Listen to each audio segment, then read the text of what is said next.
Hey, Whiskey Ringers. I am thrilled to welcome back Impex Beverages as the Whiskey Ring Podcast presenting sponsor. Each month, we'll be talking about a new set of single casks, maybe feature a chosen distillery, or single casks from a chosen distillery. Listen for the mid-roll for more info on this month's offerings. And now, a brand new episode of the Whiskey Ring Podcast. Hey everyone, welcome to a new episode of the Whiskey Ring Podcast. Today, we're diving into the noble experiment, as it were, going back into the history of Prohibition. We're going to be talking with Professor Mark Schrad. He is a professor at Villanova University, director of Russian Area Studies in the Department of Political Science. Had to read that to make sure I got all the titles correct. And I have him on specifically to talk about his book that came out late 2021, correct? Smashing the Liquor Machine, A Global History of Prohibition. So, Mark, welcome. Yeah, thanks for having me. This should be fun. Absolutely. So, I mean, as a whiskey podcast, a liquor podcast, we often skirt the question of prohibition and everything goes around it, let alone the kind of global context of it. So we'll certainly be focusing on that today. But before we get into the book itself, I did want to ask you about your passion. For anyone who follows you on Instagram, you certainly know what I'm talking about, which is the just retro and older typewriters. And how did that become a passion of yours? Oh yeah, I don't know. It kind of happened. I think I wanted like a separate keyboard for my computer, like an auxiliary one, and I found an old typewriter. There's this place about a decade ago that made like USB conversion kits for old typewriters, and you could use them on your computer. And I thought that was really cool, so I fixed it up. It didn't, the novelty wore off after about 5 minutes, and so using it hooked up to a computer monitor didn't really work. But then, but I was like, hey, these things are great. I can just I can type up things as much as I want, and I don't really use them for writing as much. I use them for grading papers, but also I'm fascinated by the ideas that, especially like in the 100 years ago, before World War I, when everybody and their brother who was an engineer had their own kind of crazy ideas about how to get ideas out of your head and then like translate them through your fingers and onto a piece of paper, right? So everybody was an engineer, had their own weird designs, and some succeeded, some failed, but it's always fascinating to see how they evolved. But I think that's kind of where it came from. It's a novel one for sure. I've seen people interested in what do you call it? More tactile keyboards. Mm-hmm. And I guess you would call them kind of steampunk in a way or something, but truly going back to those kinds of typewriters is a whole different ball game. Oh yeah. I'm trying to track them down. So it kind of started off like steampunky and then just kept going further and further in that direction. So yeah. So was I know you said you don't really use it for writing. Was any part of this book written on one of those babies? Oh no, I couldn't possibly. I mean, it's a huge. Well, have you seen it? It's a doorstop, right? So it's 750 pages. There's like no way to draft and redraft things on a typewriter like that. And there are some people who do in sort of the typewriter community that they use them for, for poetry and shorter stories and stuff like that. And God bless them, that's great. But I just could never, could never do it. I sat down actually in the author's photo in on the dust jacket to the book.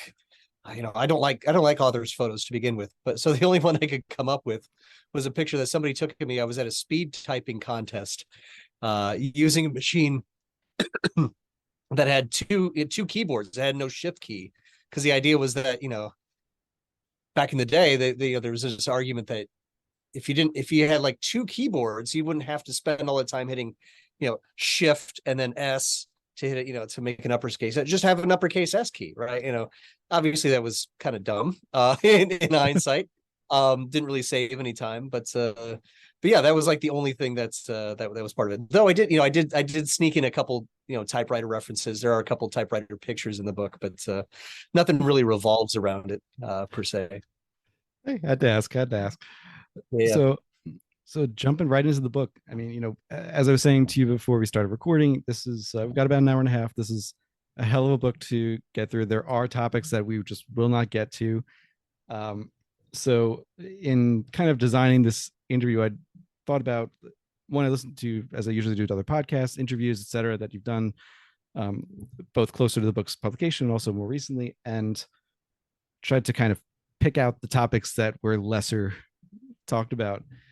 So, as a whole, the book is in many ways a revisionist history. It's brand new. It's a new angle on things, a new angle on prohibition as a movement, particularly in the aspect that it's not just the US. It's not unique to the US. The book itself structured, and this is for people listening, I definitely urge you to get the book. You'll want to by the end of the interview for sure. It begins and ends with the US, but it's divided otherwise into three sections: Continental Empire, the British Empire, and the US as a third part. And I had heard you on multiple interviews apologizing for the length of the book and saying that, at first you'd consider doing maybe either 2 volumes, or it had been suggested to do 2 volumes, one US and one international, and ultimately you didn't. And in that vein, and so the reason that you gave, and I know I'm putting words in your mouth and doing a super long intro here, I promise I'll give you plenty of time, but the idea was that if you had 2 volumes, the American audience is probably just going to look at the American volume and pass up the international one. And frankly, while the US one revisits the history, the international one's the history that we don't know in this country. So in that vein, most of the interview is going to focus more on the global picture and the larger picture rather than the US history, except when, really apt to compare. And so just starting with the idea that this is a new look at this history.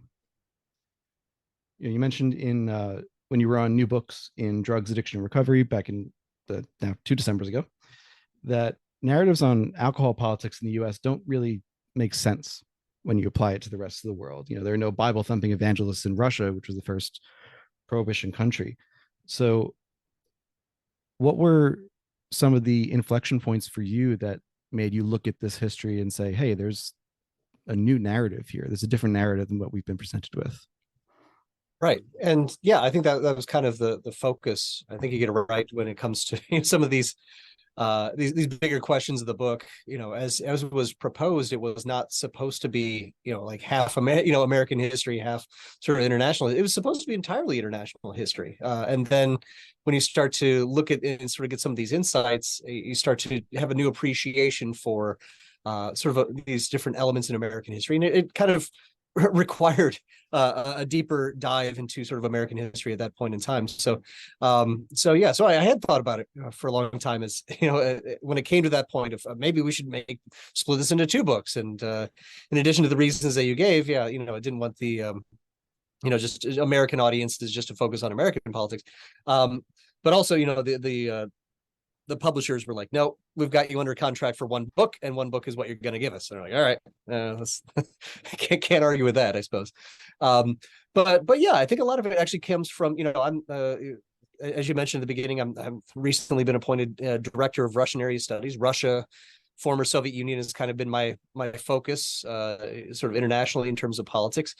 And my previous book was called Vodka Politics, and it's kind of it's also a long book, but it's essentially a drunk history of Russia, right? I mean, it's a deep dive to understand why it is that Russians drink so much. And, instead of looking at cultural arguments, I kind of highlight that these are, that's this fabled Russian weakness for vodka is kind of the result of, generations of economic and political decision-making that are at the heart of sort of autocracy, putting the benefit and the welfare of the state ahead of the society when it comes to things like sobriety and temperance and stuff like that. And so that's kind of, that was my stepping off point, was with the previous book and getting into the deep history of that, recognizing that, that there were these different sort of movements for temperance and sobriety internationally, at the same time as in the United States, and they were very much linked together. But as you're saying, right, they didn't have the same understanding of the reasons behind it that we usually ascribe to sort of American history, which is, that it's, that temperance and prohibitionism were, conservative, reactionary, Midwestern, evangelical, Bible thumping Protestants, trying to tell you what you can and can't do because of their version of the Bible. And like I said, one of the first countries, the first prohibition country on earth was Russia. And they don't have Bible thumping Midwestern evangelical Protestants. And in fact, in many cases, it was definitely an anti-imperial and anti-autocratic system, movements. So tied into anything that had to do with Tsarism, because the Tsars were making, 1/3 of all the revenue of the entire Russian Empire came from selling their own people vodka, and the idea that that was good for the state, that was good for the for the empire, not so good for the drunken peasants who were who were paying the price. And so you had all sorts of in Russia you had pretty much anybody who was opposed to the Tsar, from liberals to even to the Bolsheviks, Lenin and Trotsky and so on, were dyed in the wool temperance advocates, right? And so that was kind of the stepping off point. It's like, okay, so why is it that these we focus so much on American history because it's what we know, and so, but if you ask that question as kind of a social science question and not just a history question, like what causes prohibition, not just what causes American prohibition, but what were the the causes of all this in 11 different countries and even more colonies around the world, and just look at the United States as just one case study, then it kind of opens the horizons for maybe other interpretations and other other perspectives. And so that's kind of where it came from, was sort of the experience in Russia, and that's kind of where after the intro, the first chapter, it kind of picks up with Russia. It's kind of a condensed version of the vodka politics book, and then it kind of travels around Europe and then the British Empire to see what sort of the dynamics there were there. And ultimately, that was kind of the focus. That was the plan, right? That was the plan of the book. Was we'll make it be 8 chapters, maybe, and we will start in Russia. We'll go, empire by empire, and see what temperance and prohibition was in all these other places, and then maybe have like one nice little concluding chapter at the end to tie it all up in a bow for an American readership and say, oh, this is the stuff that we learned. And then of course that final chapter turned into another 9 chapters, and so yeah, kind of took on a life of its own at that point. I mean, just picking out a couple of things that I think everything we'll get to in there, but one of the things from the beginning of the book, I mean, the liquor taxes alone filling government coffers. I don't have the year in front of me in which this data was taken from, but as mentioned, Russia, it's 26% of state income comes from liquor taxes, 25% in the US, 23 in Britain, 20 in the German Empire, so almost pre-World War One, 16% in Holland, 15 in Sweden and Belgium, 12% Denmark, 11% France and Norway, and 9% Switzerland and Austro-Hungarian Empire. I mean, 1915, liquor is the 5th largest industry in the US with 1.5 billion in revenues annually. So it's huge money that is driving it. And so it's not just, as you said, the Bible thumping thing doesn't really work because it doesn't address the economic side of things. But there's also the socioeconomic and the moral side of things that doesn't quite fit. And right in the preface, one of the more striking things that you wrote about was that the biographers of people that we know, names that are eponymous with US history and world history, William Lloyd Garrison, Stanton, Frederick Douglass, Leo Tolstoy, Gandhi, Ataturk, Masaryk. I mean, the biographers of these people go, as you put it, auspiciously silent when it comes to their subjects, prohibitionism, as such a supposedly villainous trait doesn't jive with their otherwise heroic accomplishments. And similarly, those whose histories were centered on prohibition, like Carrie Nation, come off as playing this narrative of the poor, deluded, hysterical, half-crazed religious maniac. And I'm curious in particular, because this is such a change, as an academic, as an author, as a writer and researcher, and also someone who obviously as a professor, you're concerned with things like publishing and I think you're in your career good with tenure, but having to deal with tenure questions. When you're writing a history that challenges the conventional wisdom like this, what kind of challenges do you face? in getting it written, getting the interest of a publisher? Yeah. I'll take you on on a quick little side note, right? So my own background, my own history is in political science, but also a heavy dose of history as well. And I think the differences between political science and history aren't all that great in the grand scheme of things. I think it's more of a methodological approach than anything really, in terms of I guess one of those historian friends of mine, when I spent 3 years teaching at the University of Illinois after the Great Recession and there were no jobs to be found, permanent jobs. That was kind of an important time for me. So I was meeting with Mark Steinberg, this famous historian of the Russian Revolution, right? I wanted to talk about prohibition in the Russian Revolution, right, with him. And so this guy is like one of the most venerated historians of Russia, and so I figured since we were at the same university, it'd be nice to talk with him. He's a wonderful guy, and so I invited him out for a drink, and so I wanted to pick his mind as this great historian of the Russian Revolution. I was like, okay, what caused the Russian Revolution? We went to an Irish bar, we had a couple beers, and finally I popped this question. I got my pen out, was ready to take notes at whatever he had to say, and he just kind of chuckled at me. I'm like, you're the guy. You're this. What's the state of the art in the history profession on this question of what caused the Russian Revolution? And he kind of not mean or anything like that. Just kind of chuckled. He's like, Mark, nobody in history has asked that question in 30 years.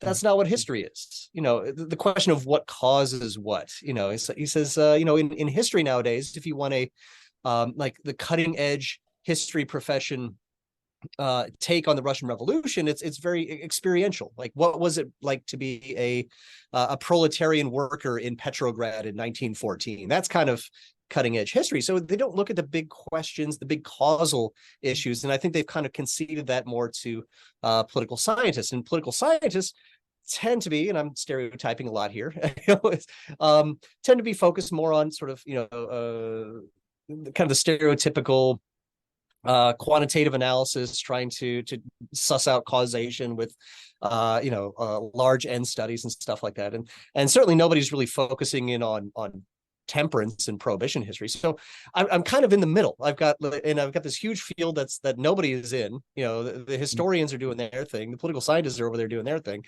and so that was kind of the opening for me to come at this question that nobody's really looked at, that in terms of what causes prohibition, what are those big sorts of issues. And so that was kind of the approach that came into it. And so oftentimes I find myself I don't fit in with political scientists, I don't fit in with historians. Usually I guess professionally I'm usually like the only political scientist at conferences for full of historians, and so there are some disciplinary divides, and where to step and not to step, and everybody is very across the board is very territorial, right? So political scientists don't like it when economists play in our sandbox, and historians don't like it when political scientists play in their sandbox. And so I get it, right? Everybody's kind of territorial, and you just kind of have to shrug those off, and just kind of roll with the punches in some cases. But you also learn to be kind of conversant in many different fields, and so this book is not only about history and political science, social science, there's sociology, there's public health, there's international relations. So I mean, all of these divisions that we kind of put ourselves into, these different categories, you kind of have to learn to to swim in multiple seas or play in multiple sandboxes, and not get upset when other people accuse you of this is my sandbox, you can't play here. Like, no, it's everybody's sandbox, let's all play together, right? So I mean, those are some of the challenges that kind of come from doing these sorts of things. But the other one I should say more generally is and also from that time, I got my PhD in 2007, which is right at the time of the global financial crisis, and there were no jobs. And so I ended up down at the University of Illinois for 3 years, just kind of as an adjunct, just teaching and teaching and teaching. 1 year went by, there were no jobs. 2 years went by, 3 years. And so at the end of the day, my wife and I, we were married, I had 3 kids at that point in time, as an adjunct, just there's no way to make ends meet. And so my wife and I decided that, hey, if nothing works out in like this fourth cycle of trying to get a permanent gig, we're just going to pack it up and move to Washington, D.C. and do whatever it is you do with a PhD in political science, in Washington, D.C. Thankfully, I don't know what that is because that's when things kind of started to open up. But one of the things that helped with that was, I was like, I would feel really, really bad if I abandoned academia, but I had this idea, which ultimately became the vodka politics book of a book length monograph, kind of this drunk history of Russia. And I really wanted to write it. Right. And so that's where I started writing, some sample chapters, including the one about alcohol in the Russian Revolution I was just telling you about. And so I hopped in the van, drove up to the Midwest Political Science Association meeting in Chicago, which is a big meeting every year, and just kind of shopped the idea around, around the book room with all these vendors, and it just killed. Everybody wanted it, and part of the reason I think that was pretty good, and what I guess the lesson I learned from it was that at that point in time, I was kind of resigned to the fact that I wasn't going to be in academia, or that there was no, there was no guarantee of that. And so I wasn't writing for a tenure committee. I wasn't writing for a higher, I was just going to write a book for me, and if I found it interesting and compelling, well, I was going to write it just for me. I was going to get rid of all the academic jargon and the sentences that run on for 30 lines, and and just try to be more conversant, and kind of lose that academic style that I think a lot of people kind of learn, and it worked out fairly well, and so that's, and I've kind of stayed with that ever since, is kind of rebelling against the jargon laden, highfalutin academic style, and just tell some stories that people can read and try to enjoy, and maybe tell us something about bigger picture issues about causation. So, I mean, in reading this book, it was, I couldn't help but think about the previous author who's been on the show with me, also a professor, Dr. Edward Slingerland at University of British Columbia, and I interviewed him in September about his book Drunk. And it in many ways, the journey kind of paralleled that as I was reading it, because I was thinking, he's someone who specializes mainly in ancient China, but also dabbles in sociology and kind of human experience. And then he comes out with this book about how getting drunk and intoxicated changed and may have caused civilization. It's one of those out of left field things that just kind of works because you dared to go into another sandbox. So there are some questions that I'm going to ask that are informed by the book, but I think parallel quite nicely in terms of how things are described. And as you say, both of you tell it as a story, and it's written for an audience to understand, and they don't have to check every footnote. And as a recovering medievalist and someone who wanted to become a professor at one point, I know those 30-line sentences. I was very fond of them, only as a writer, but not as a reader. So totally right. So, so one other, I shouldn't say one other because there are going to be a lot, but another change to the narrative is that prohibition has largely been seen, or entirely seen, if you want to make that argument, as a white man's history. Before this, you have a chapter that I think is probably a brilliant chapter title called "Liquor and the Ethnic Cleansing of North America." Obviously, this comes in the third part of the book, but I just wanted to pull out a quote, and then we can talk a little bit about this, which is that the fact that we don't generally consider Indian removal in terms of alcohol politics again underscores the degree to which prohibition history has largely been limited to white people's history. And just think thought processes about how Andrew Jackson saw removal as a benevolent gesture, and how tribes were voluntarily moving west, as much as it can be called voluntary at that point, to remove themselves. That's a history that's not really told. We're just told the white man's history, the colonizer history, the imperialist history. So in looking towards the history of those who were not white, who were not the colonizers, who were suffering from alco-imperialism, alco-colonialism, as you put it, how challenging was it to find those narratives as well, and try to find the voice of those on that side of the equation instead of the normal narrative? Yeah, I mean, they got a lot of that's kind of folded into there, but I think it's true. So another kind of a side story, like when I was writing the book, I also had in mind, I was like, I have to write like an article that'll get published, and people will highlight, maybe get in the op-ed piece at the New York Times or something like that. And so but I started writing a number of these. I found that the book has a number of these like little vignettes that you can kind of pull out and publish. And one of them was based on Ken Burns documentary on prohibition, and so he's got this 3-part prohibition series, came out in 2010 or something like that, so it's been 12 years, just like that. And somewhere in there, I just highlighted that that's if you watch the Ken Burns documentary, and it's great, it's Ken Burns, it's there to tell the story of what we know or what we think we know about prohibition, but it really doesn't have any aside from maybe like the Wynton Marsalis and sort of the bouncy jazz score that they have and stuff like that. There really aren't any African Americans, Native Americans. It's all white people's history, right? And so I ended up writing and this is something that kind of became very glaring as I kind of moved from the international side to sort of American side, and recognized that, hey, looking at the rest of the world, alcohol and prohibition and temperance wasn't so much of a conservative reactionary movement as it was a anti-colonial, anti-imperial movement, right? That's kind of the focus. And that's, you've probably heard this story on other podcasts and whatnot. I was giving a presentation to some of my colleagues, and one of my colleagues here at Villanova, Jennifer Dixon, she says, okay, if I'm going to buy your argument that temperance and prohibitionism was, anti-imperialism, anti-colonialism, where are the Native Americans? Where are the Native Americans in your story? And I'm like, you're right. I mean, they're not there. They're just not there. And that was the moment that this became this huge book, and effectively doubled in size, and took 2 more years to write.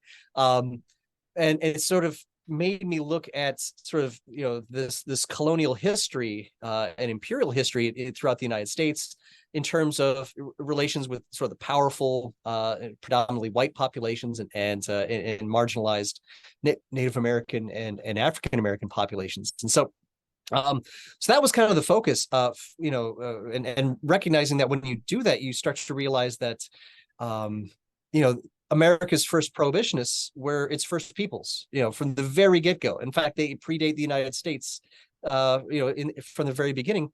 You have Native American tribesmen, Native American leaders, seeing how the introduction of what they talked about as the white man's wicked water, and especially we're talking about distilled beverages, not fermented ones, primarily. So, so whiskeys and rums and so on. Introducing this alcohol of a potency that had never before been seen was just mind blowing. It is so destructive to their communities. That across the board, Native American leaders were fighting against this, this liquor machine, this thing that was in profiting the colonizers at the expense of the colonized. And so when you start to see that, you're like, oh, geez, this prohibition history goes way back further than what we're usually told. And what we're usually told begins with white people, right? It starts usually in the 1820s, 1830s. The American Temperance Society, and kind of starts with that sort of social organization. But by that point in time, prohibitionism and temperance had been around in the United States for 100 years already. Especially amongst Native American populations. So that was the challenge, and then of course trying to find information and try to uncover some of these earlier narratives and earlier understandings of what was going on. And in many cases, just meant relying predominantly on primary sources of evidence, right? So going back and getting in the archives and instead of reading what other people had written about temperance and prohibitionism, just kind of scrapping all that, seeing, say, okay, you've got your interpretation of what you think it was. I'm going to go back and see what they were thinking. And what's really fascinating is that if you go back before, certainly before the prohibition era, if you go back to maybe the 1890s and before, it's fascinating how open people were about what they talked about as the liquor problem as an issue in American politics. It wasn't some sort of niche thing. It wasn't something you can kind of put up on the shelf and you go, oh, this is so very quaint that people have a drinking problem. No, it was part and parcel of American politics in ways that most people didn't see as being siloed or something you could be segregating off to the side, but it was part of that broader issue, and that's something I kind of wanted to. I think you mentioned this before at the beginning, calling it kind of a revisionist history, and I take that. I think that's a good way to describe it. It certainly is a revision of the accepted wisdom that we've kind of been taught for much of our lives, but also recognizing that a lot of it is just kind of going back to sort of the originals in many cases and seeing what the evidence actually has to say, as opposed to what other people's interpretations of that evidence had to say. So, yeah, I mean, the other comparison that kept coming to mind was again recovering medievalist. So, I kept thinking of this historian Jonathan Riley Smith, who was a Crusades historian, and for hundreds of years we considered the Crusades to be one thing. It was a religious war, a holy war, and that was pretty much it. There was really very little nuance. And he came along and looked at some of the original documents, some of the earliest texts, and said, hey, we've got the words of the people on this, and it's like, it's not just about this. It's about Europe having too many sons and not enough land, and all these other socioeconomic issues that caused it. And sure, there was a religious aspect to it, but when it came down to it, it was so much more complex and nuanced, and it changed the entire field of Crusades history. That was 50 years ago. It's still changing. But the other thing that I wanted to mention here was, again, a tie-in with Dr. Sinkerland, was his book kind of ends in a way at the advent of distilled spirits. His last chapter is about the dangers of alcohol and the dangers of distilled spirits in particular, because of their potency in comparison to the fermented beverages and natural wines we had been drinking for thousands of years beforehand.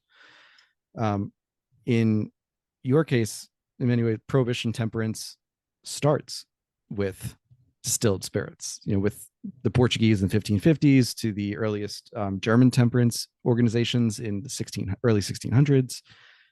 So with all of that, I guess the short question would be, is there any kind of sense of temperance or prohibition in societies that had alcoholic beverages before the advent of distilled liquors?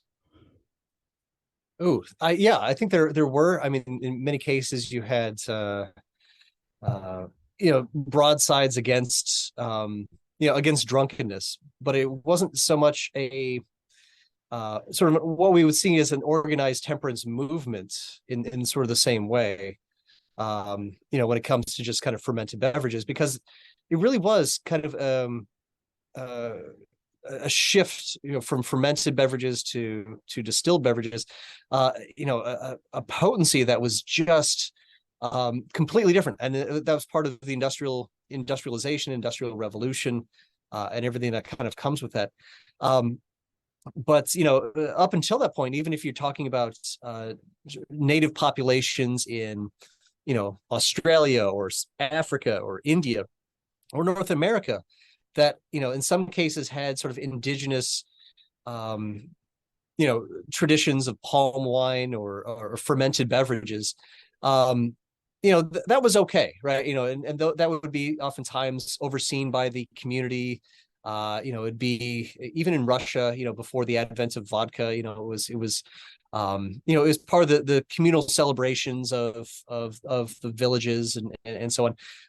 So it wasn't seen as something that was necessarily needed to have a stalwart opposition to. But it's only, I think, when you get to the distillation, that's part of it, but also sort of the harnessing of that to and the profit making capabilities of distilled liquors, to either the state or to I guess the liquor concerns, the liquor traffic, and everything that the massive profits that you can make from distilled alcohols that you can't necessarily make from fermented beverages. And so I think that's one of the reasons why you don't have like a huge temperance movements, in predominantly fermented based, I guess, society. I mean, you even look at France to some degrees. People talk about sort of the moderate drinking of wines in France, and even in history, even in my book, France doesn't really get mentioned all that much. It's just, they drink a lot of wine, but people aren't making money over on it hand over fist, and they're not trying to force it down people's gullets to make a buck. Or a franc, I suppose, in that particular case. But so yeah, I think there's a lot going on there. I think it's the industrialization, the process of distillation, but also harnessing that to the power of the states and sort of the big profit motive that's kind of driving the entire thing. And before moving on to the next topic, I just want to underscore again, quote from your book, something about that when talking about Thomas Masaryk with the Czechs, saying the Czechs had always imbibed beer. That was nothing new, but they'd only encountered alcohol-induced social issues when hard liquor was introduced. And there's a great quote that I'm going to paraphrase a bit, but that Masaryk blended Schopenhauer, Nietzsche, and Comte to say that modern alcoholism stemmed from a deep psychological need for the artificial induction of a state of superstition. And since superstitions were antithetical to modern rationalism, alcohol impeded enlightenment and communal prosperity. And I just wanted to mention that in particular because, again, going back to Dr. Singer's book, a lot of the science behind what happens when you get drunk, when you get intoxicated with any intoxicant, is this downregulation of the prefrontal cortex, and this idea that you're not thinking as much, and as such we make stupid decisions, we get into cars, we give away things in search of that next high off of it.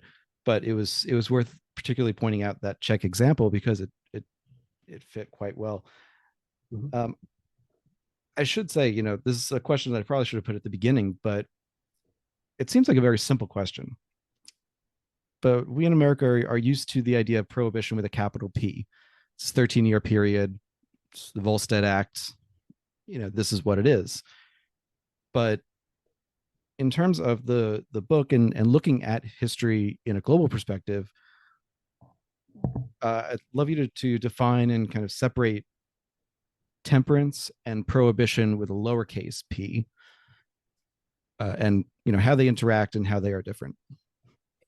Yeah, and that's another one. I will admit to kind of playing fast and loose with some of the definitions in some of these cases. But one of the things that when it comes to that dividing line between temperance and prohibition, from the usual explanations that we get from the literature, there's kind of an acceptance that temperance is okay, prohibition is not. Temperance is kind of self-regulation. I will not drink. I will choose not to drink. I will encourage others maybe not to choose to drink. But prohibition is kind of the switch from sort of individual self-regulated morality to legislation, right? So we're gonna we're gonna force you not to drink.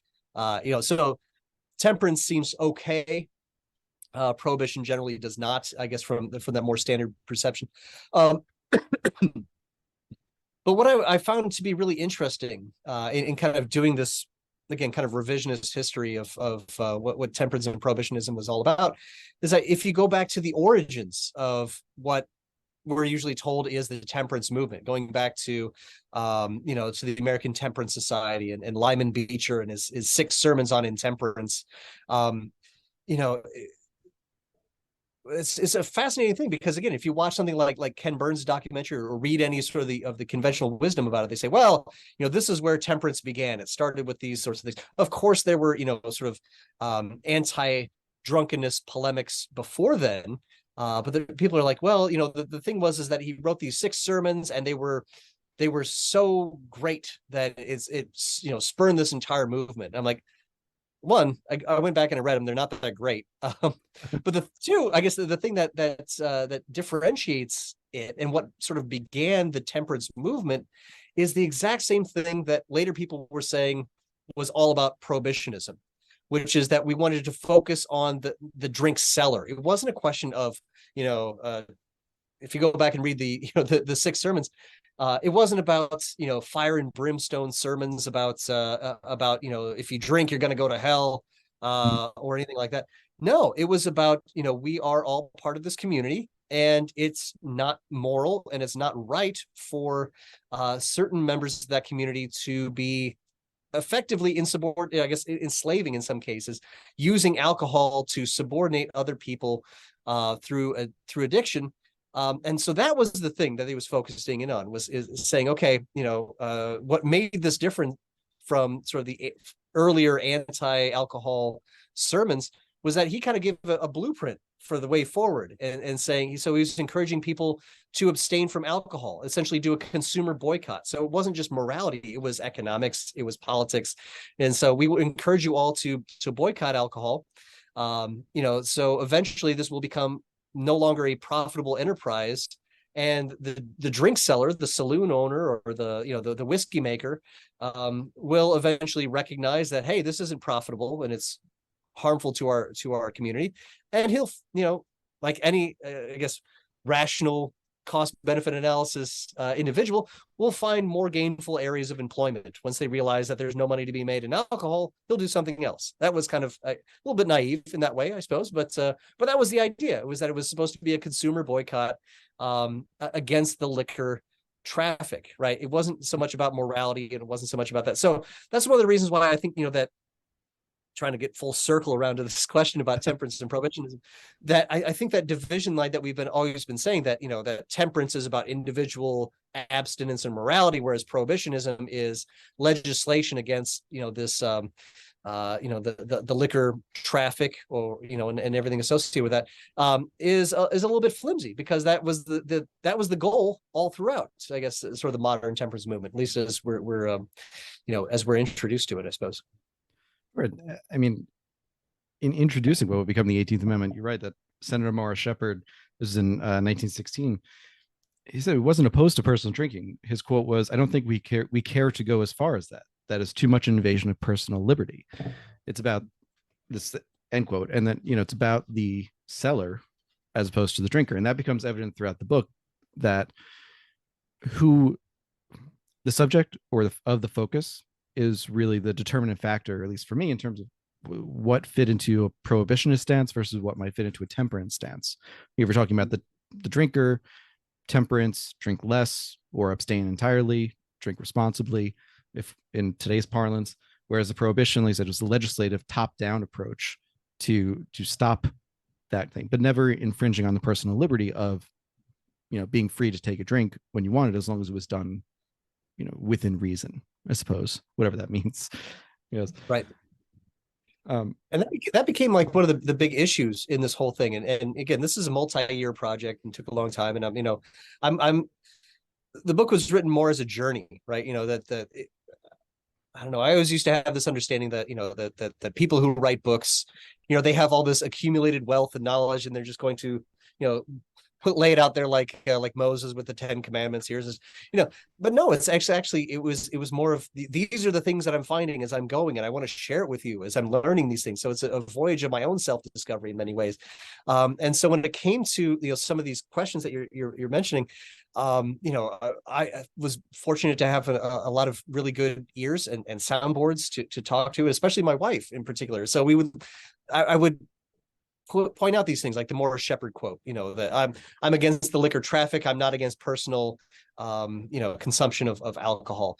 And I think to our modern sensibilities, and especially for me, like the litmus test was trying to convince my wife of some of these things, right? It's like, what's the difference? What does that matter? If you can't sell alcohol, you can't drink alcohol, right? And so the common understanding was always that, at least as we have it here, is that that's just politicians are going to politic, I suppose, right? That this was just all double speak, that they're going to say that they're doing this, but what they're really doing, their focus is on individual consumption. And one of the takeaways from this, and this is kind of, I write a lot about this in the in the conclusion, is that one of the reasons I think that we fail to understand temperance and prohibition history is precisely because our understandings of liberty and freedom have changed in the 100 or so years since prohibitionism. That we have different conceptions of individual liberty than they did 100 years ago. And so this is one of those things that kind of excuse me, is kind of a dividing line, kind of allows us to look back in history and say, okay, these particular elements that they have back in the day about sort of uh, having a firewall between sort of political liberties on one side, that the government can't do certain things, and economic liberties on the other side, which is, those, if you go back before, World War II and certainly before World War I, there was a firewall between those things, right? But only essentially after World War II and sort of the rise of sort of the Austrian school and sort of economic neoliberalism, do you start to get that, and then later on Reaganism and everything that we've kind of grown up with, Thatcherism and what have you, the idea that any infringement upon your economic freedoms is necessarily also an infringement upon your political freedoms is just a conception that does not exist back in the back in the 1890s or 1920s. There was a very clear analysis of understanding of all right, these are things that you can do, these are things that you can't do in terms of the politics. And so even the Supreme Court was very clear that that if you want to look for political liberties as outlined in the Constitution and the Bill of Rights, it does not say that you have a right to poison somebody for profit. That's not something that you can do. It had nothing to do with your own ability to imbibe alcohol. It was about, again, sort of the economic side of it. And so that's one area where I think one of the broader takeaways of the book that has very little to do with drinking and prohibitionism per se is recognizing how our understandings of even core concepts like freedom and liberty have kind of evolved over time, and we just don't recognize it because we assume that those are forever eternals, that freedom is freedom 100 years ago, 1,000 years ago. It's the same sort of thing. No, people's understandings of those things evolve and change over time. Absolutely. And we'll circle back to that toward in the end of the interview. But I wanted to jump into the first two sections. So the first one about the continental empires of continental Europe, Russia, and also the British Empire, this world-spanning empire. And there's a remarkable juxtaposition that comes through in every chapter, especially in those two parts, which is the idea of alcohol in Europe versus alcohol in colonized or areas imperialized. I'm not sure if that's a verb, but in imperialized areas.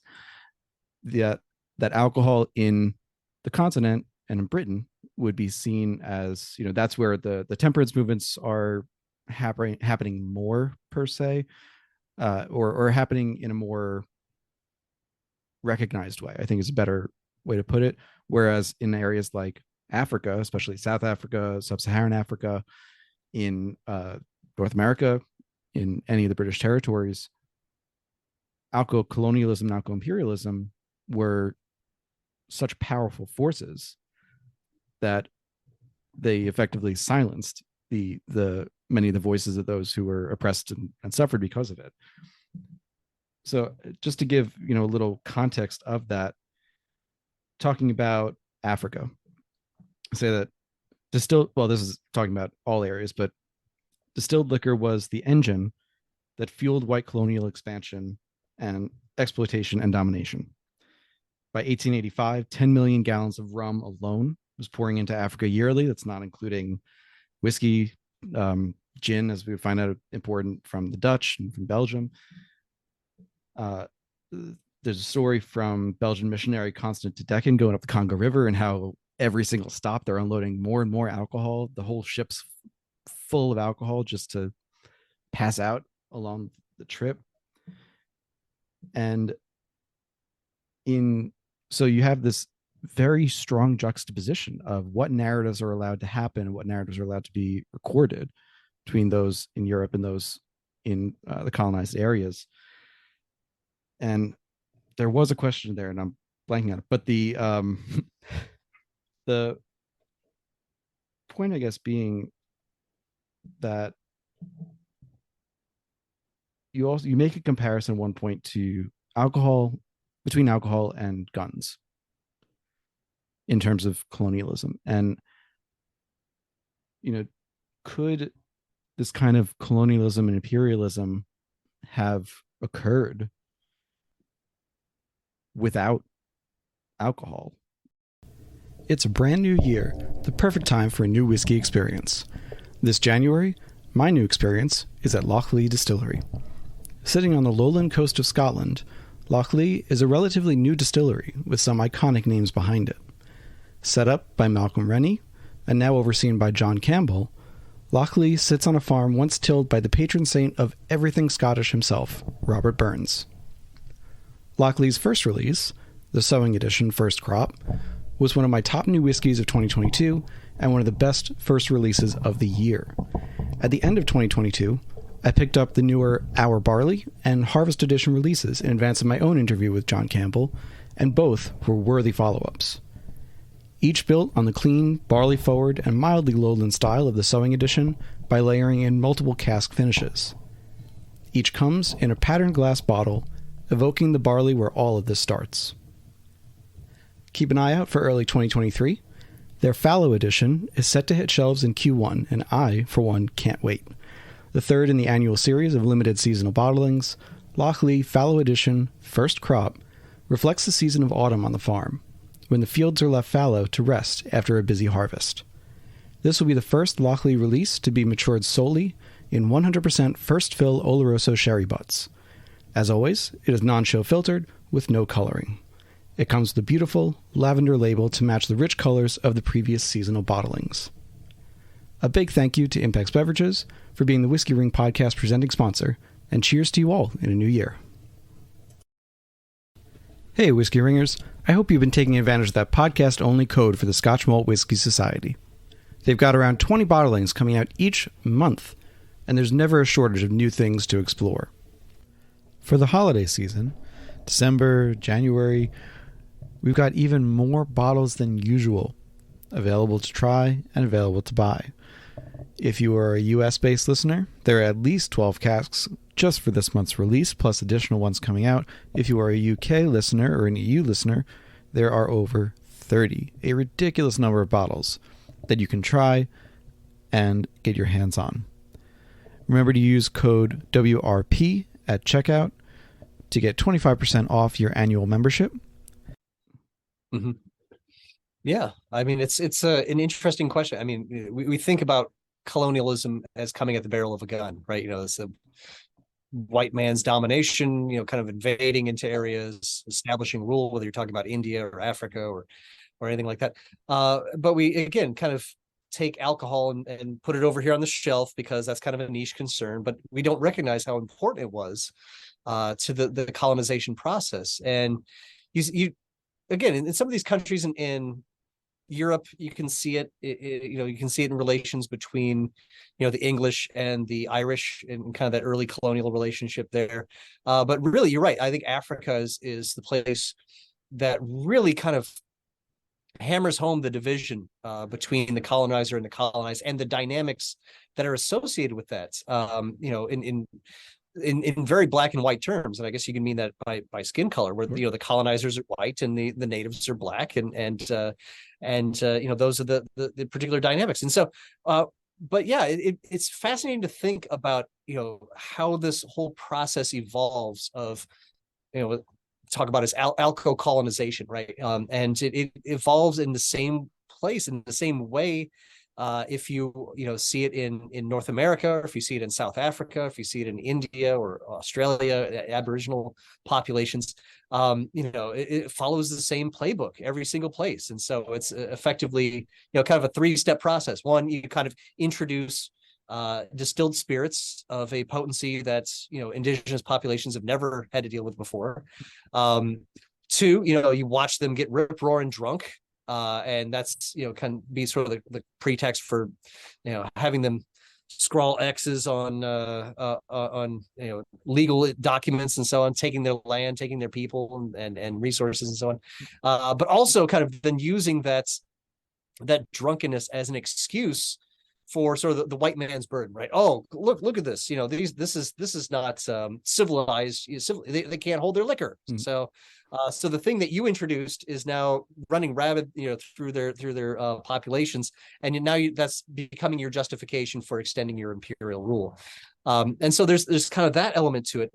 But the other one is the economic elements, right? And so in many cases, you're having, again, sort of these, you talk about North America or Africa, or, the Belgian Congo or South Africa or wherever, you have, European colonists coming into these native populations who are doing just fine, by the way. They've lived there for hundreds, if not thousands of years without you, right? And in many cases, you want to start trade, right? So, okay, well, what do you have that these Native American populations want, and what do they have that you want, right? If you talk about Africa, you've got obviously mineral resources, but you've got ivory, you've got rubber, you got palm rubber, you got all sorts of stuff. In North America, you've got furs, which are very in vogue, and so on. So there's and obviously slaves as well. People, you can that's a resource as well if you want to be, I guess, really crass about it. But then what is it? Okay, so they have a lot that the white trader can offer. So what does the white trader have to offer these Native American populations that have been doing just fine for hundreds of years, right? You could introduce it. And so this is the challenge of some of these explorers and sort of the first generations of traders with Native Americans and Native Africans. It's like, okay, well, what do I have that you want, right? You could trade with them some cookware, like some iron pots and stuff like that, and they can use that. Great, we'll trade so many furs for an iron pot, and that'll be great for our community. We can cook stuff for the next 50 years, right? We're probably not going to need another one for 50 years, right? So you can just go and leave us alone for another 50, or or trade blankets, right? You got some nice textiles and blankets and stuff like that. So we get these sorts of things. Great, that's awesome. That'll last 20 years, right? or 10 years, who knows? So there's nothing there that is ultimately, makes the white trader necessary to the local population, except for distilled spirits, right? These are industrial alcohols, right? These are things that are not found in nature. You have to, distill them through industrial techniques. And if you have that ability, if you have that knowledge, well, then that's something that you can make fairly easily that your Native American populations or Native African populations, they can't do, right? And if you get them addicted to it, well, now you've become the only source of that good, right? Of that distilled liquor or whiskey or vodka or whatever it is that you have. Suddenly you have a product with a self-renewing demand that is never going to go away, and you've gone from being sort of this marginalized person who's kind of coming into the native population and just kind of being a trade. Now you become central to it, right? The native tribe cannot live without you, right? Well, they could, I suppose, and that's what I guess the native chieftains often would say. We're better off without this person kind of constantly taking our stuff and pouring liquor down our throats. And so that's where you start to get sort of that domestic, or I should say that native temperance and movement against sort of this alco-colonization. And that's the same thing you have, like I said, in North America, South Africa, Belgian Congo, India, pretty much everywhere around the globe.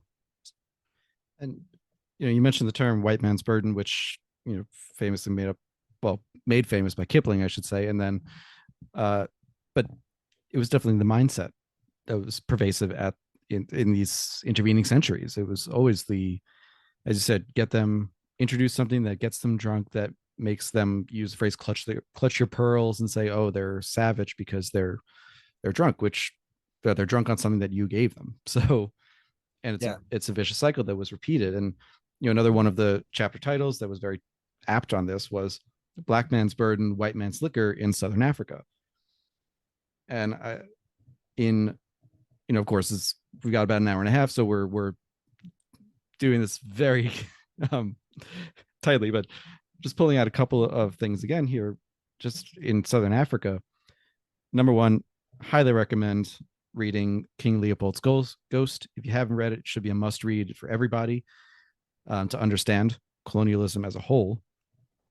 But also, just a couple of the statistics and notes here that in Southern Africa, liquor/alcohol poisoning was the primary cause of death among Black miners, which would, quote, burn their bodies, unquote, with liquor samples deemed unfit for human consumption, having been cut with creosote, turpentine, or other poisons. At the same time, in what is today Zimbabwe, what would have been Rhodesia for many, many years, 9/10 of Europeans' deaths were attributed directly or indirectly to drinking in Bulawayo.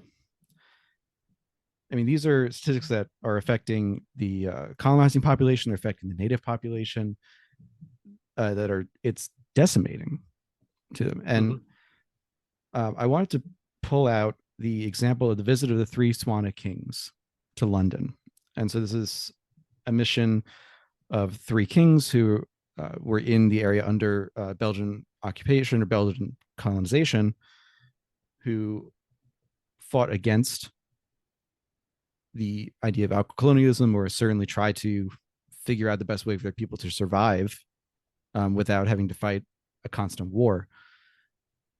I know I'm shortening the story of that quite a bit to make the question work, but I was curious to ask, would the mission of these three kings, where they went to London to basically petition, make their case that European powers shouldn't be able to, or shouldn't be allowed to, just run rampant with alco-colonialism, would the mission have been as effective or as successful if King Kama, for example, wasn't Christian, or wasn't converted? And to that end, what made them so different from other kings, cultures, and tribes that also would have been subsumed, but yet they were able to make their case effectively? So I know it's a two-part question, but yeah. It's I mean, it's a fascinating history, and it's one that, again, doesn't really. Most people are like, oh, what's Bechuanaland? What's Botswana? We don't even know what that is on a map, right? So it's trying to draw up some interest in that was fascinating, especially going back 100 years, or going back to the 1890s, which is when this sort of thing happens, when you've got so I guess the backdrop is you've got Cecil Rhodes and his British South Africa Company is kind of making further incursions into the Kalahari Desert, this steppe lands and thistle lands of what is today Botswana, as he's trying to kind of gobble up more and more territory for himself under the guise of sort of being part of the British Empire. Ultimately he wanted to lay tracks from Cape Town to Cairo, and that was kind of his big goal. And so in many cases you had it was oftentimes like divide and conquer kind of rule, but not just in terms of divide and conquer, again, with the gun, but also with alcohol, right? And so introducing alcohol, profiting from it in all these areas, white traders profiting, but also the British South Africa Company in general as well.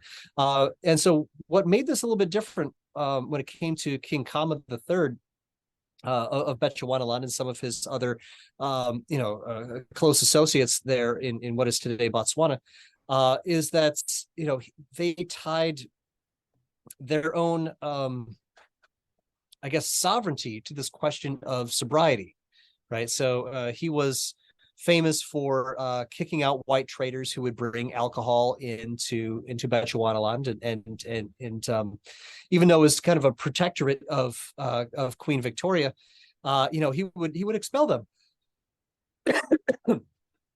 Oh, excuse me. And so this became like a big thorn in their side, right? And this became part of his thing, was that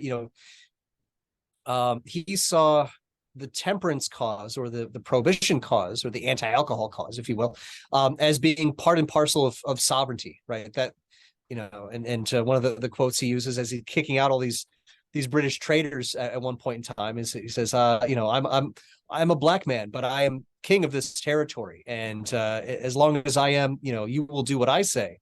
When you conquer this territory, you can set your own rules, but for the time being, this is my territory, and you have to abide by my rules, right? So it was kind of this recognition of the intertwining of temperance and sovereignty that became part of it. And so kind of fast forwarding, right? So you've got this clash between Kama, who's very much against alcohol, the introduction of this whiskey into his territory, and so the British South Africa Company of Cecil Rhodes, and they come to an impasse. The two sides don't like each other, don't trust each other for good reason, and so finally, Kama decides to sail for England, and he and his Bathian and Sebele, they arrive in Britain in 1895, and they want to meet with the Queen, or at least to meet with Chamberlain, the Foreign Secretary, and the Colonial Secretary, and get a promise that that Bechuanaland will be a protectorate of the Queen, but not part of the British South Africa Company, because they see the benevolence of being under the Queen, but they recognize that the South Africa Company is there to make money at their expense, by getting them drunk and taking away everything that they have. And so that's part of it. One, I think, is that they were the only ones to endeavor to do something that dramatic and get up and go and take the fight to London, as it were, and sort of do an end around the traditional colonial avenues of communication and power, I suppose, in that way. Excuse me. But I guess the other thing is as you said, the fact that Kama was converted to Christianity. I don't think the other two were, but the idea was that Right. that they would travel, even while it was the so-called silly season and everybody was out of London, at their estates and doing stuff. So politics was kind of shut down in London.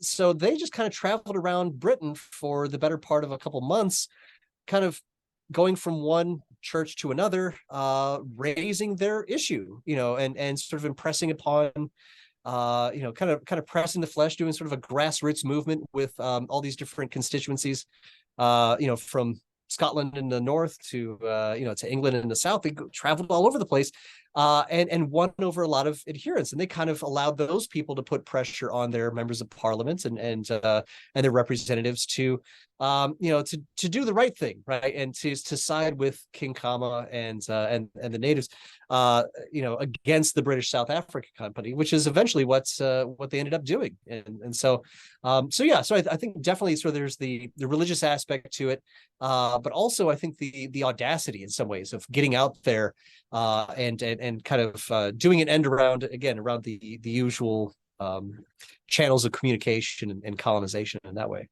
And as I said, it was successful really through Kama's death in early 1900s. It was one of the few lands that was able to maintain that both sovereignty and at least some measure of temperance and sobriety.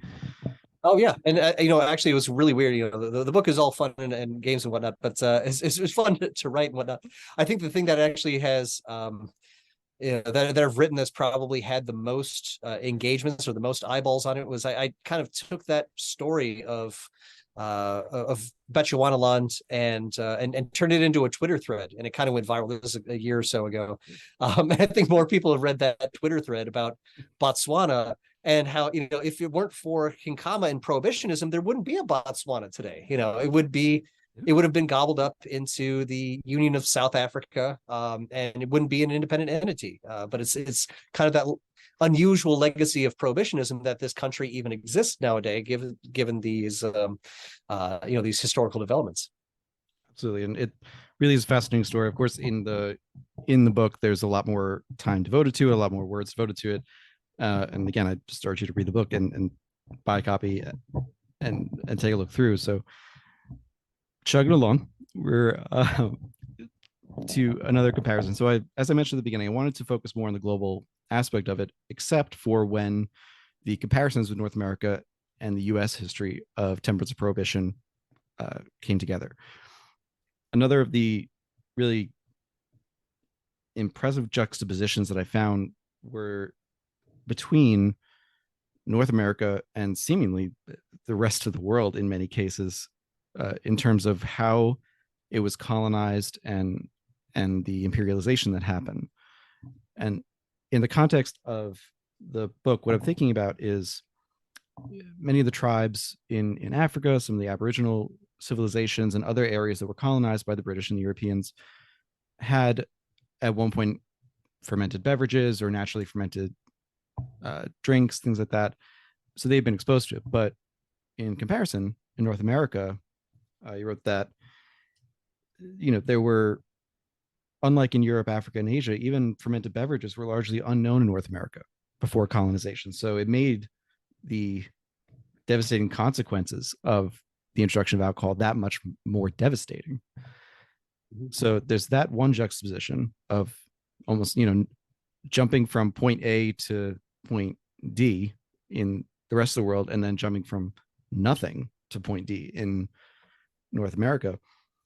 And the other half being in the rest of the world, there seems to have been a slightly different motive. And this is me reading into it. So feel free to correct me on this.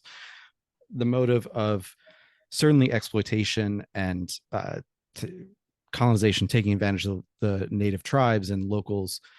But I'm thinking particularly in Africa, but it's not unique to Africa, the idea of enslaving the people but ultimately keeping them alive and addicted to alcohol clashes a bit with the idea of the Native American tribes, where, at least to my knowledge, they weren't enslaved, they were simply killed and kicked out of their land and replaced by the colonizers rather than overseen by the colonizers, if that makes sense. And so I'm curious what to make of that juxtaposition between the two sections of the world, basically everything versus the North American example, and how the alcohol trade played into that. Yeah, that's a good question. It's in terms of those dynamics I don't know, maybe it could have been just a matter of scale, in terms of the Native American population, I believe, was quite a bit less than what you would find in Africa, or certainly some of these other areas that were being colonized, India for certainly, or if you're talking about sort of the British incursions into China with the Opium Wars, same dynamic in many of those cases. It seems to have more in common with what we see in other sort of white settler British colonies in terms of not only Canada but also Australia, New Zealand, has that same sort of the same sort of dynamic. Maybe because they were smaller populations on a much bigger territory, that could allow for more of that displacement, I suppose, rather than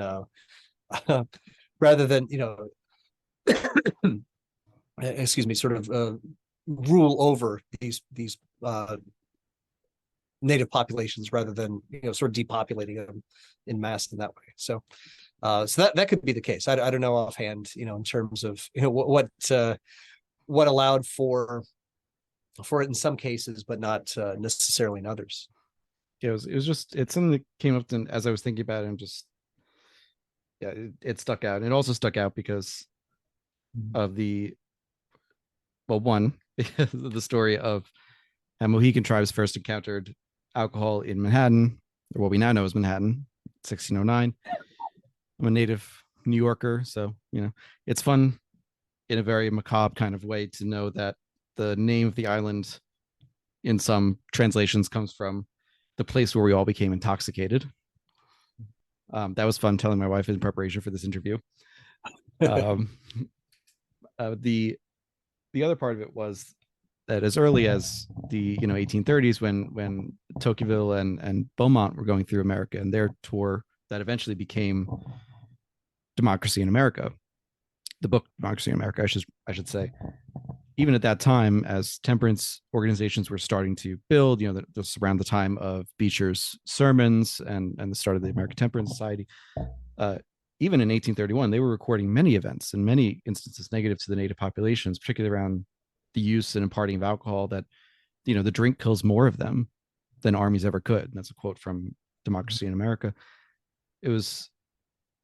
That's kind of what fed into that question of why was it different here versus in areas where people were enslaved versus simply depopulated, to use a very couth term, I guess. Yeah. Hey everybody, just jumping in here for a quick second for a historical correction.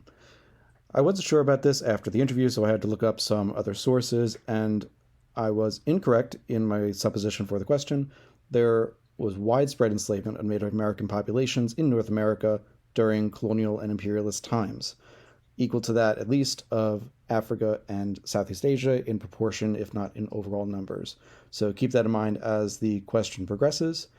And please enjoy the rest of the interview with Professor Mark Schrad. So I know we are in our last 15 minutes or so. So I want to hit two topics definitely before we go. One being just touching on this idea of all great reforms go together, which is a central theme running through the book in all three sections and crossing all boundaries you can possibly think of, and then simply the legacy of temperance and prohibition. So starting with just the idea of all great reforms going together. I mentioned at the beginning that the biographers of some of these people, Frederick Douglass, William Lloyd Garrison, leave out their prohibitionist tendencies and the temperance part of them.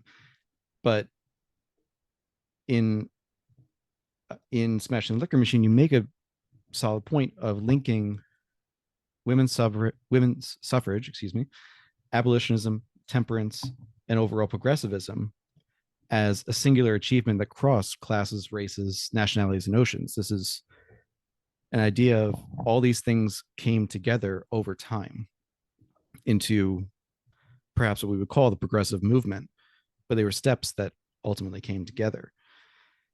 So the two questions that came out of these themes were, one, I have to ask about the meaning of the inclusion of the word Christian in some of the societies, as well as just language around it. And I know before you answered that in other interviews, I know you've been hesitant to touch the religious aspect because I know it's a whole other sandbox too, that potentially explosive sandbox too.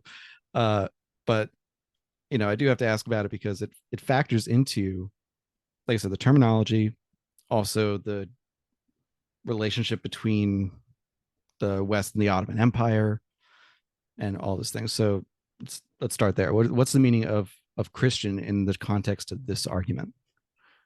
Yeah, and so might be maybe I'll back into this one a little bit, but so the conventional understanding that we have of temperance and prohibitionism is that it was, as I mentioned before, it was this conservative evangelical sort of backlash, against modernization and immigration. It's billed as a very, a reactionary movement. And at the end of the day, from what I found of it, in the United States and globally, it seems to be a very progressive movement, as you're suggesting. So it is tied in, with suffragism and abolitionism, and is part of this movement. And so you find it, not only in the United States but around the world, that the populations that are sort of the most ardent supporters of temperance and prohibitionism tend to be the most marginalized populations. They tend to be, and disenfranchised populations. So women, Native Americans, African Americans, so other marginalized groups in that sort of way. And so when it comes to proposing, tearing down the old understandings and hopefully building up some new ones, what really struck me was I was doing a reading. I think it was on sort of the on populists in the Midwest in the 1890s and whatnot. And they talked about it as a coalition of Marx, Jefferson, and Jesus. And I thought that was really astute. I think that's kind of the same sort of thing that we're talking about here.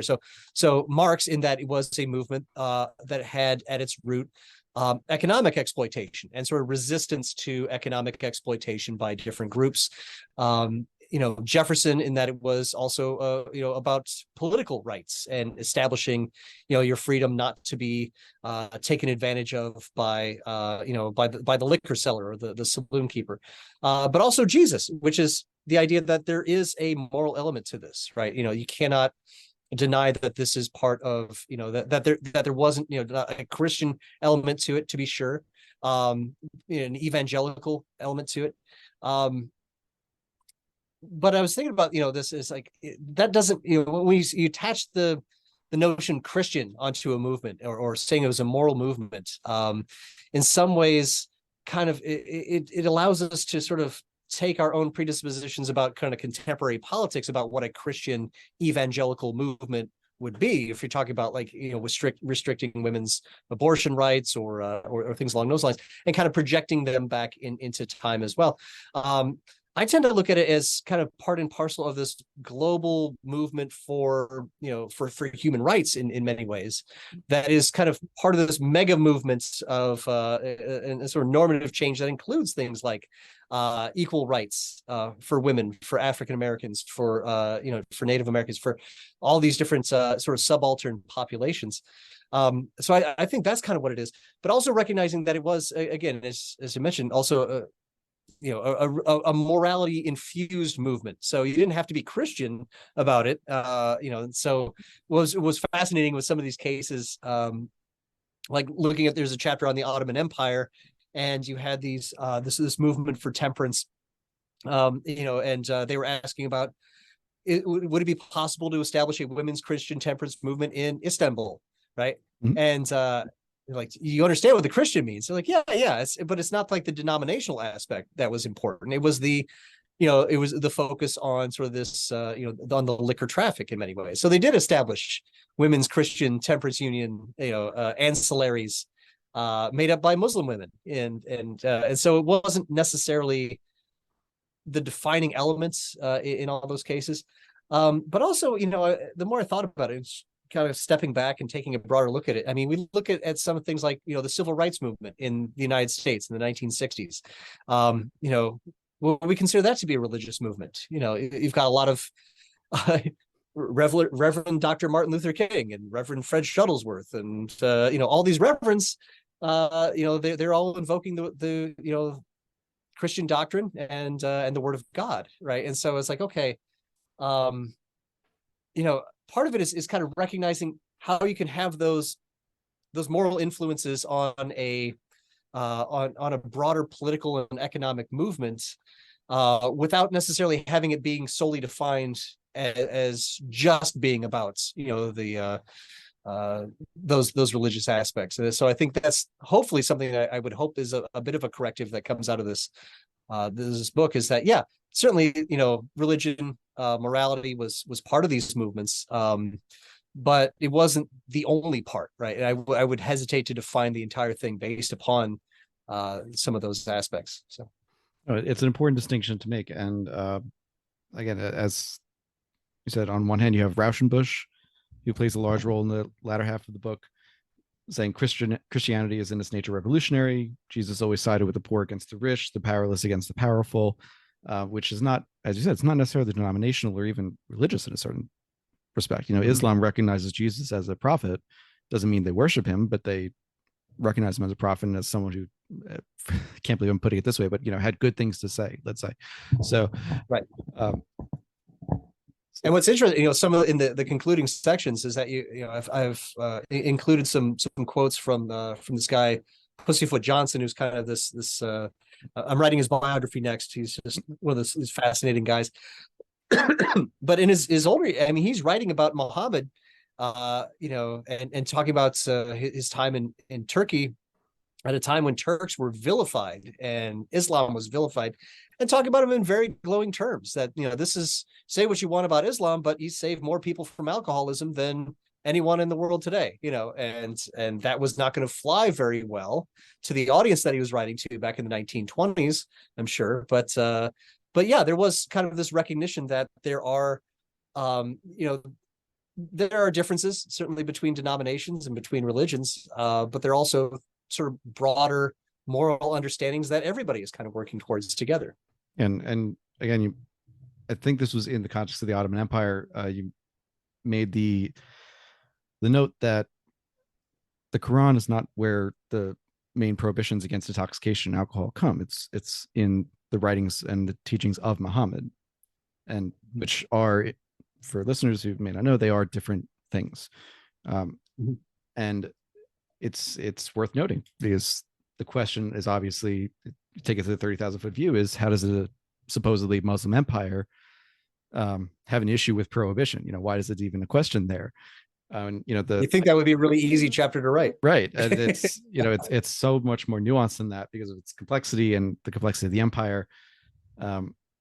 So there, there's a whole list of questions I have on that, but we'll, again, we are pressed, so I'm going to go forward into the final one. I do want to note, just before we do that, I don't think I've even mentioned William Pussyfoot Johnson's name yet, and he is perhaps the primary protagonist, if you want to put it that way, in the story and in the book. I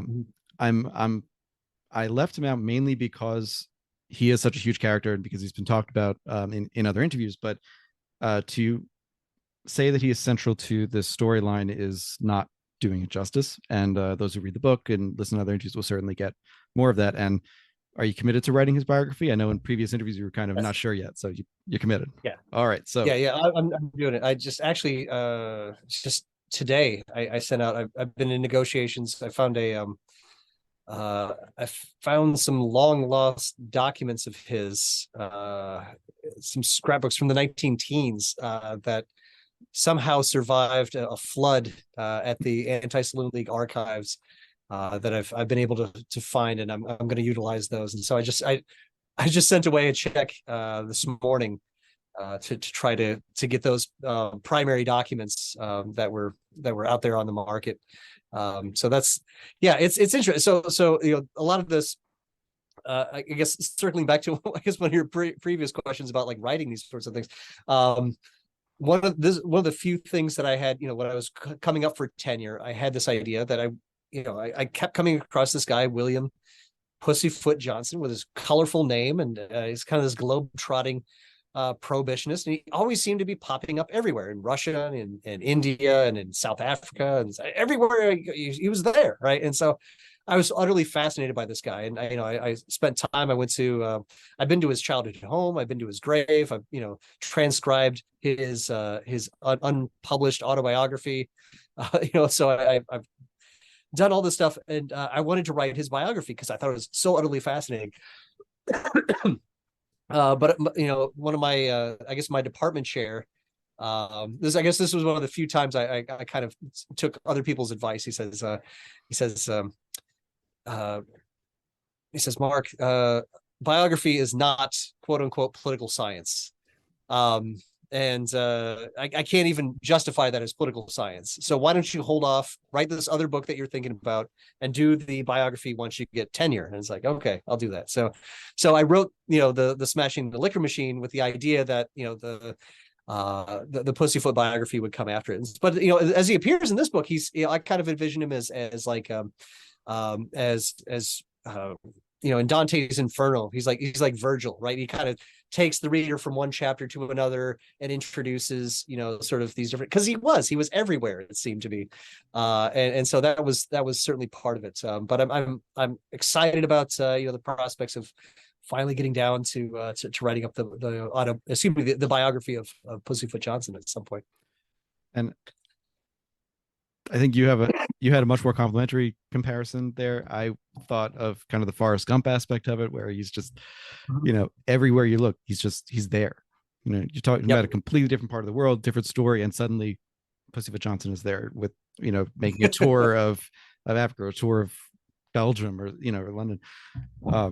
So definitely we're looking into. So, and his story is a lot more interesting. I mean, it's a lot more. There's more obviously that could fit in a biography rather than just what was able to fit into some of these things. I mean, he spent time in the Russian underground. It didn't get mentioned in the book. He was trying to make common cause with sort of the anti-czarist underground, and then he laments later on that's like, when the war broke out, I'm sure all those people are dead now that I met, because the czars would weed out anybody who was part of that opposition and kill them. So crazy. He's got crazy stories, and it's fascinating to find them, sort of layered into our history, and so that'll be the next thing to look at.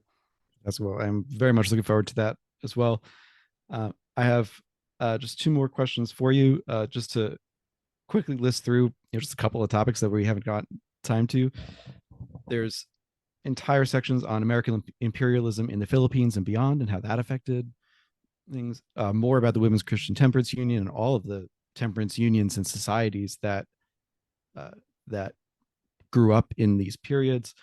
Military canteen rules, the Maine laws, the first prohibition legislation in the U.S. is somewhat successful. These previous books that you've written, several different countries that we've kind of skipped over, more about Leo Tolstoy. There's so much in this book that you can really only understand it if you read it. So, want to make sure that those are at least mentioned. So, the last two questions I have for you then. Number one, this applies somewhat to America, but I think could be globally as well.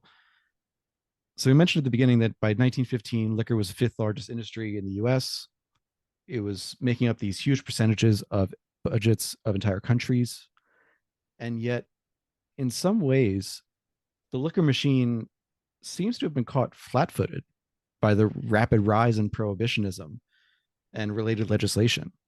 And you have a quote in there that says, American Prohibition is as much a story of liquor machine collapse as it is of one-sided temperance crusades. And I'm curious that, how does an industry with so much power, so much influence for so many decades and centuries get caught flat-footed like that?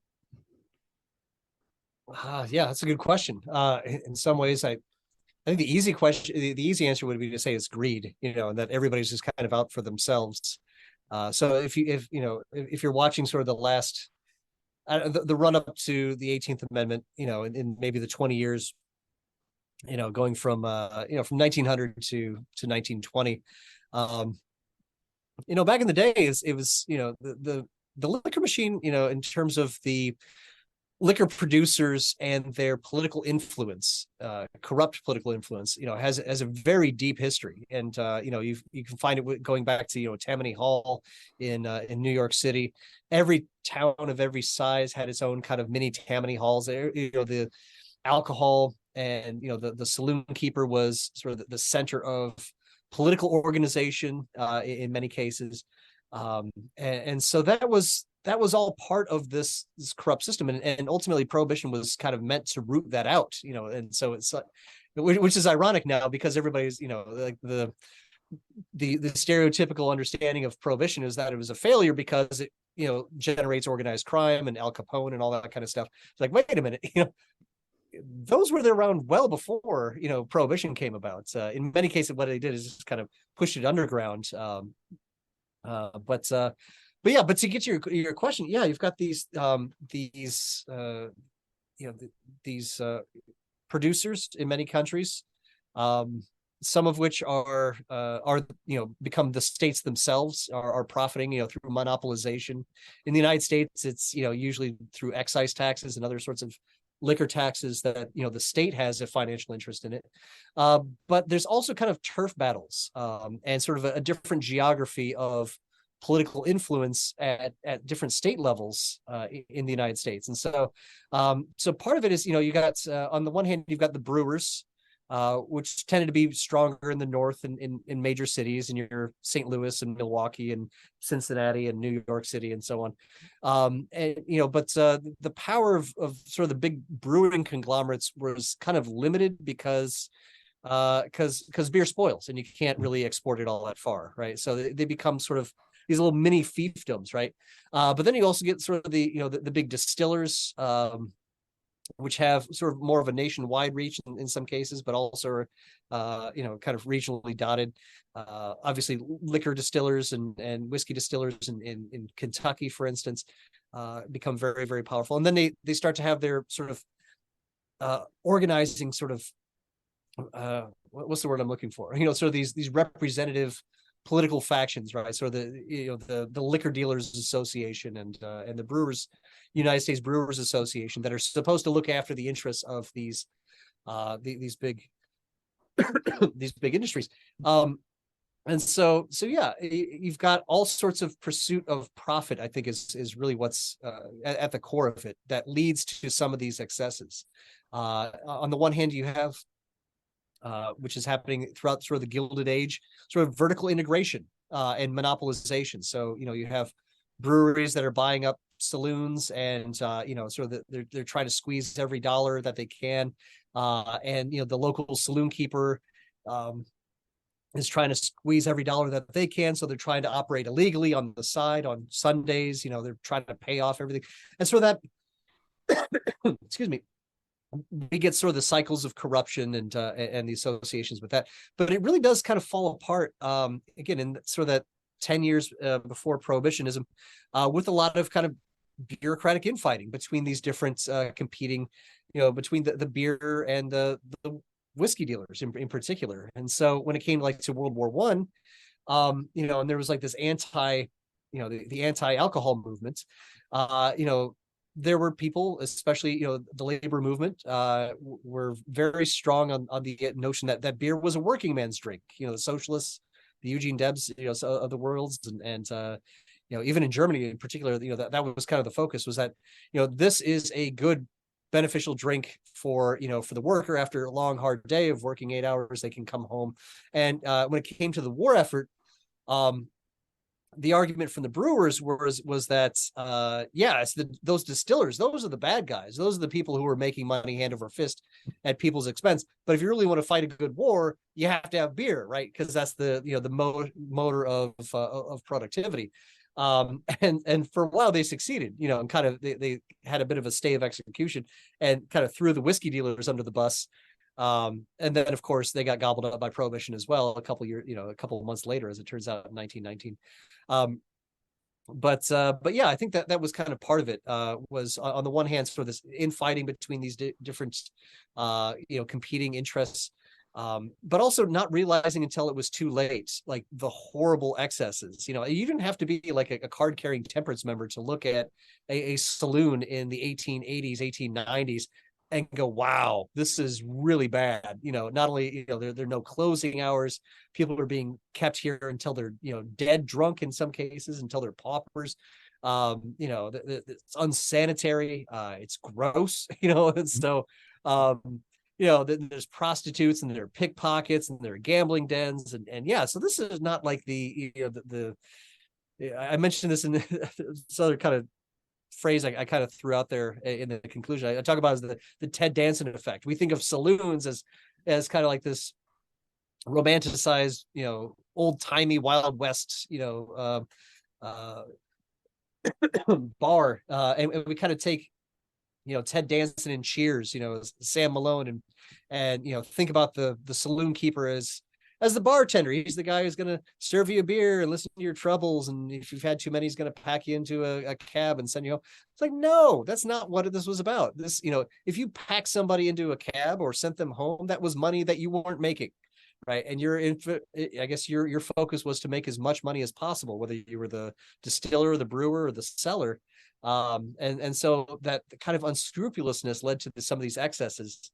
And they really didn't recognize it until it was too late, that this, the opposition, sort of temperance and prohibitionism had grown to the degree that it was, and that their concerns were really quite valid at that point. And, to end it where it all began, with the story of Carrie Nation, she was not breaking up these saloons at what we consider happy hour. She was breaking them up at 7:30, 8 in the morning when it was still full, still people getting poured drinks. So that speaks to exactly what you were just describing. That was one of those little vignettes of history that just kind of blew my mind. Wait, in the morning, 7 in the morning, she was there in the morning. I mean, it underscores it's probably better than anything else could. It's not happening at night. It's because people are dead drunk at 8 in the morning. Yep. So, with that, of course, there are always more and more questions to ask, but you've been very, very generous. So, Dr. Mark Schrad, thank you so much for taking the time with me tonight to talk through your book, Smashing the Liquor Machine: A Global History of Prohibition. Definitely urge people to take a look through it. You can find it on Amazon, at local bookstores. I'm sure I found mine at Barnes & Noble, so I'm pretty sure you can find yours there too. Also take a look for his other books, including Vodka Politics, and I will be on the lookout for the biography of Pussyfoot Johnson. Awesome. As well. Appreciate it. So hang on for me for just a minute, as I promised. And thank you everyone for listening. Make sure to follow, subscribe, share with your friends and family. This has been another episode of the Whiskering Podcast, and I will talk to you next week.